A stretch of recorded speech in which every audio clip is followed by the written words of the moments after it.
తెనాలి ప్రభుత్వ జిల్లా వైద్యశాలలో వేరువేరు ఘటనల్లో చోరీకి గురైన 2 బంగారు గొలుసులను 3 టౌన్ పోలీసులు రికవరీ చేశారు.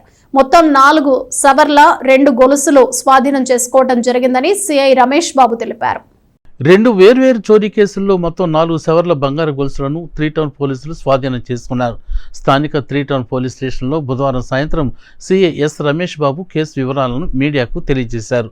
గతంలో చిండ్రావూరుకు చెందిన 2 పిల్లలను విజయవాడకు తీసుకువెళ్లిన ఘటనలో ఉన్న ఓ బాలిక తెనాలి ప్రభుత్వ జిల్లా వైద్యశాలలో ల్యాబ్ టెక్నీషియన్కు చెందిన 1.5 సవర్ల బంగారు చైను చోరీ చేసిందని, సీసీ కెమెరాల ఆధారంగా ఆ బాలికను గుర్తించి రికవరీ చేయడం జరిగిందని తెలిపారు.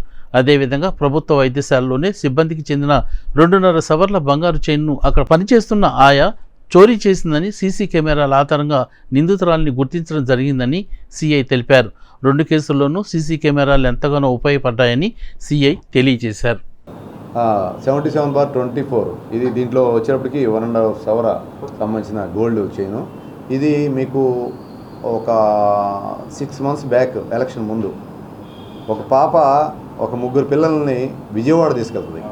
విజయవాడ తీసుకెళ్ళి ఆ చిన్నపిల్లలు వాళ్ళంతా ఆడుకొని సాయంత్రానికి వాళ్ళు తిరిగి రాకపోతే వాళ్ళ మీద మనం అంతా ఫోకస్ చేసి 1 టౌన్ పోలీస్ స్టేషన్ లిమిట్స్లో కేసు ఒకటి రిజిస్టర్ చేయడం జరిగింది. అట్లానే వాళ్ళని సెక్యూర్ చేస్తాం. ఆ సెక్యూర్ ఎక్కడ చేస్తారంటే విజయవాడ పోయి ఆ అమ్మాయి ఒక పిల్లవాడైతే తిరిగి వస్తాడు, ఇంకొక 2 పిల్లలు అమ్మాయి కలిసి వస్తూ ఉంటే మేమే 3 టౌన్ రైల్వే స్టేషన్ దిగంగానే పట్టుకొని డీఎస్పీ దగ్గర హ్యాండ్ ఓవర్ చేస్తాం. అదే పాప 15 days బ్యాక్ మన గవర్నమెంట్ హాస్పిటల్లో వెళ్ళి అక్కడ ల్యాబ్ సంబంధించిన టెక్నీషియన్స్ ఉంటారు. వాళ్ళంతా ల్యాబ్లోకి వెళ్ళేటప్పుడు ఈ ఆర్నమెంట్స్ పెట్టుకోకూడదు. వాళ్ళు ఈ ఆర్నమెంట్స్ అనేది పర్సులు గిరుసులు అన్నీ ఒక చోట పెడతారు, హ్యాండ్ బ్యాగ్స్ అవన్నీ. వాటిలోంచి ఒక బ్యాగ్ తీసుకొని వెళ్ళిపోతుంది.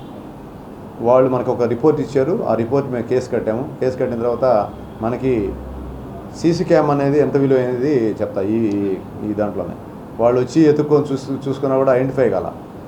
దాంట్లో సీసీ క్యామ్ చూడాలంటే కేసు లేదు మేము చూడని అంటారు వాళ్ళు. వాళ్ళ గవర్నమెంట్ ఎంప్లాయీస్ అయినా కూడా. అయితే మేము కేసు రిజిస్టర్ చేసుకొని అవన్నీ వెరిఫై చేస్తే ఒక పాప తీసుకొని వెళ్తున్నట్టుగా ఐడెంటిఫై అయింది. ఆ అమ్మాయిని ఎవరైనా చెప్తే మాకు ఎవరికి ఐడెంటిఫై కాదు ఫస్ట్లో. తర్వాత ఎన్ని గమనిస్తూ ఉండగా పలానా ఆమెని చెప్పి మా వాళ్ళు కూడా రాలేదు. వేరే ఒక సిచ్యువేషన్లో మళ్ళీ అమ్మాయి అదే ప్లేస్కి రావడం, అమ్మాయిని ఐడెంటిఫై చేయడం, మా వాళ్ళు హాస్పిటల్ స్టాఫ్ పట్టుకోవడం జరిగింది. పట్టుకున్న తర్వాత ఇక్కడ తీసుకొస్తాం అమ్మాయిని. ఇక్కడ తీసుకొస్తే అమ్మాయిని ఈ అమ్మాయిని ఎక్కడ చూశాను, నువ్వు ఆ కేసులో ఉన్నావు కదమ్మా అంటే, అవును సార్ నేను ఆ కేసులో ఉన్నాను అని ఉంది. అంటే తల్లిదండ్రులు కూడా అమ్మాయిని పూర్తిగా వదిలేశారు. ఈ అమ్మాయి ఏం చేసిందంటే ఇక్కడి నుంచి వాళ్ళ అత్తగారు కడపలో ఉన్నారని చెప్పి, వాళ్ళ అత్తయ్య వాళ్ళ నాన్న చెల్లెలు వాళ్ళు బంధువులు అక్కడ ఉన్నారని చెప్పి అక్కడ పోయి ఈ చైన్ వాళ్ళకి ఇస్తుంది. చైన్ ఇచ్చేసి అక్కడ వాళ్ళు దాన్ని కదిరి తీసుకెళ్తారు. కదిరి తాడిపత్రి దగ్గర కదిరి అక్కడ తీసుకెళ్తే అక్కడ నుంచి మా వాళ్ళు పోయి రికవర్ తీసుకురావాల్సి వచ్చింది. అంటే ఒక చిన్న ఐటెము, ఒక సీసీ క్యామ్ ఉండడం వలన విలువైన ఐటెం మనం ఇన్ఫర్మేషన్ ఈజీగా చేయగలిగాం. అదేవిధంగా ఈ చైన్ కూడా ఇది 2.5 సవర్ సంబంధించింది. ఆమె చుండూరు ఊరది చుండూరు సంబంధించిన ఒక ఊర్లో ఆమె ఆశా వర్కరు. వాళ్ళ కూతురు డెలివరీ కోసము అదే హాస్పిటల్కి వస్తే ఆ హాస్పిటల్లో చైను పక్కన పెట్టేసేది, బ్యాగ్స్ అవన్నీ పక్కన పెట్టేసి డెలివరీ రూమ్లోకి వెళ్తారు. వెళ్ళిన తర్వాత ఈమె లోపల పోయి బయటకు వచ్చే లోపల అదే హాస్పిటల్లో పనిచేసే వర్కరు, స్వీపరు ఆయా ఆమె సేమ్ ఇట్లానే తస్కరిస్తుంది. అది కూడా సీసీ క్యామ్స్ ద్వారా మేము ఐడెంటిఫై చేసి ఈ 2.5 సవర్ సంబంధించిన గోల్డ్ కూడా రికవరీ చేసాం. అవి కూడా తీసుకొచ్చి కుదవబెట్టి డబ్బులు తీసుకుంటుంది. డబ్బులు కూడా కొంత వాడేస్తుంది. వాళ్ళని పోయి కేసులు ఉన్నాయని చెప్తే వాళ్ళ ఐటమ్స్ ఇస్తారు.